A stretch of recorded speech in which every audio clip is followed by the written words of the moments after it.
Saudações, Shinobis!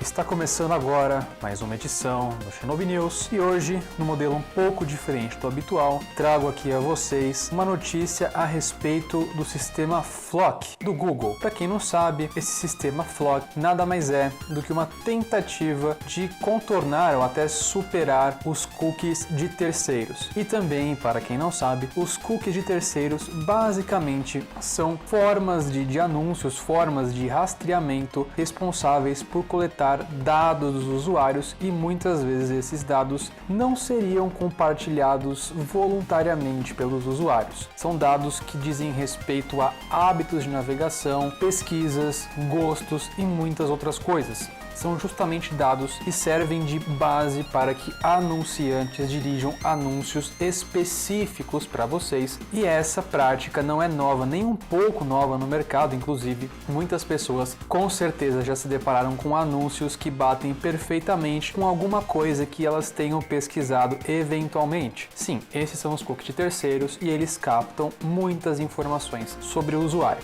Para contornar essa prática, a Google começou a bolar um projeto, uma API na realidade, chamada Flock, que significa Federated Learning of Cohorts. Basicamente, essa sigla diria respeito a uma prática, uma ação de massificar os gostos, de massificar os hábitos e todas as informações de navegação em pequenos grupos. Nós segmentaríamos ali alguns grupos em vez de termos esses anúncios individualizados. Seria uma forma de desassociar o comportamento de navegação, o histórico de navegação do usuário. Contudo, existem muitos problemas no Flock. E não foi apenas o Brave, por exemplo, que se levantou contra essa prática. O Brave, sim, em um artigo publicado no seu próprio site, fez críticas, teceu críticas ferrenhas a esse modelo de captação de informações. Porém, o DuckDuckGo também não ficou atrás e teceu suas críticas. A própria EFF também publicou um artigo a respeito disso. Para quem não sabe, a EFF é Electronic Frontier Foundation, que é uma ONG muito conhecida, inclusive parceira da DuckDuckGo e da Mozilla em alguns aspectos, e ela também fez aqui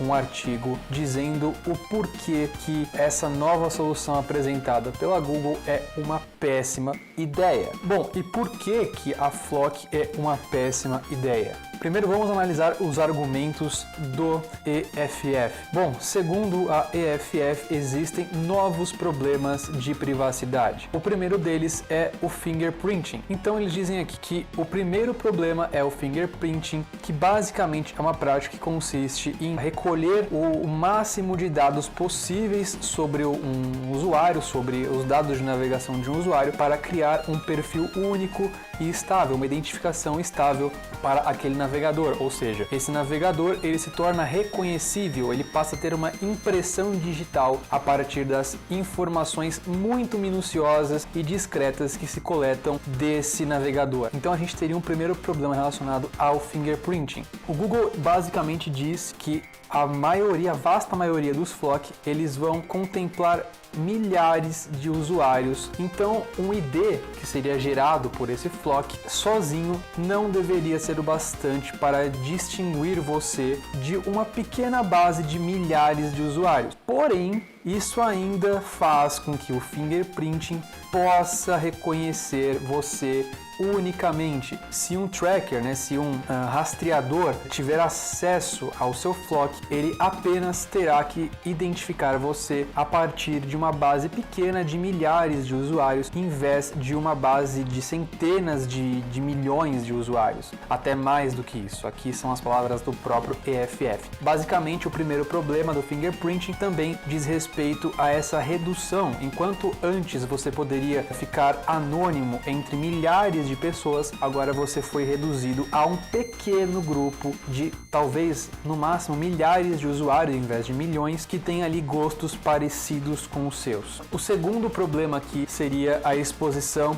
de cruzamento de dados. Então esse segundo problema basicamente consiste naqueles sites que pedem ou oferecem a possibilidade de fazer um login com a conta do Google. Então, os Flock, eles também têm um outro problema de coletar informações que antes não eram coletadas, como o seu histórico de navegação, por exemplo. Quando nós utilizamos esse tipo de API e temos mais informações catalogadas a nosso respeito, com esse cruzamento de dados, ou seja, quando nós fazemos o login em uma outra plataforma que tem essa ferramenta, tem esse botão, nós então oferecemos as nossas informações de uma forma singularizada juntamente ao que foi coletado com os Flock. E aí sim, esse serviço teria as nossas informações diretamente relacionadas a nós. E aí aqui eles listam 2 categorias de informação podem ser expostas dessa forma. Informações específicas a respeito de histórico de navegação. Então, os rastreadores podem ser capazes de fazer uma engenharia reversa desse sistema de cohort e determinar qual usuário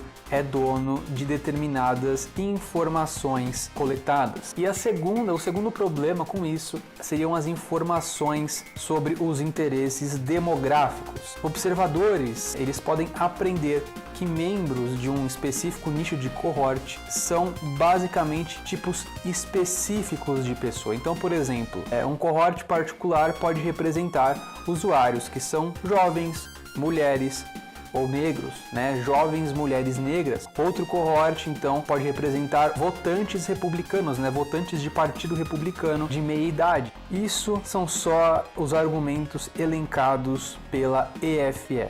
Quando nós vamos examinar os argumentos do Brave, o artigo já começa com esse título, Um Passo na Direção Errada. E eles já começam dizendo que os Flock são terríveis para os usuários da internet, e os Flock dizem ao site sobre o seu histórico de navegação, né, o que bate com o que a EFF falou, e aí depois eles começam a dizer que os Flock tornam mais fácil que os sites rastreiem você através da web. Então aqui eles dizem, os Flock adicionam uma enorme quantidade de fingerprint, né, de impressão digital ao seu navegador, e ainda os Flock, eles promovem uma falsa sensação de privacidade, de segurança. Aqui eu vou deixar tudo na íntegra caso vocês queiram ler, senão vai ficar muito longa essa edição do Shinobi News.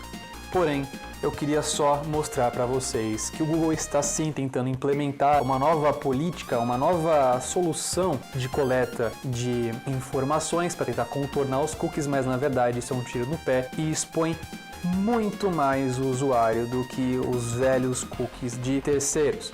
Aqui o Tecmundo fez uma versão um pouco mais enxugada, menos detalhada, porém em português desse mesmo assunto. E aqui o Canal Tech também publicou a opinião do DuckDuckGo, né, que a gente vai ler um pouquinho na íntegra. A API batizada de Federated Learning of Cohorts é o meio que o Google desenvolveu para proteger a privacidade dos usuários enquanto navegam pela internet, minimizando os dados vulneráveis aos cookies de terceiros. Ok, isso aqui é a teoria, a gente já falou sobre isso, e aqui começam os problemas dos Flock. Com o Flock, os dados dos usuários serão camuflados e concentrados dentro de bancos de informações não identificáveis, ou seja, o próprio Google assumiu a tarefa de mascarar identidades ao passo em que reúne os hábitos de uso em grandes aglomerados disponíveis para o consumo de anunciantes e ainda úteis para veicular propagandas. Então, na teoria, essa ideia ela tende a proteger a privacidade dos usuários, porém implica numa significativa mudança no mercado de anúncios e blá blá blá. E aí aqui a gente tem um ponto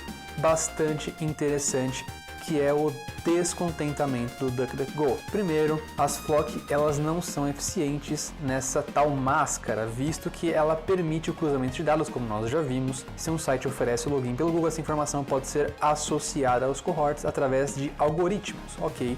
E aí o DuckDuckGo diz aqui que, como bem aponta a EFF, o Flock não parece ser uma solução, mas uma alternativa perfumada de um problema criado pelo próprio Google ao longo dos anos, a questão do suporte irrestrito aos cookies. E com a nova política, tudo fica centralizado nas mãos do Google, da Big Tech, e isso resulta em graves problemas de privacidade. Some isso ao enorme alcance das gigantes nas pesquisas e passa a existir então uma política questionável aplicada em milhões de usuários em todo o mundo. E aí aqui há um pequeno tutorial, um passo a passo para desativar os serviços do Flock. Só para constar, navegadores como o Brave e o DuckDuckGo e até o Vivaldi também, que se pronunciou a respeito, não tem os Flocks por padrão. Então, se você utiliza um desses navegadores, podem ficar tranquilos que não estão implementadas essas funções dos navegadores open source.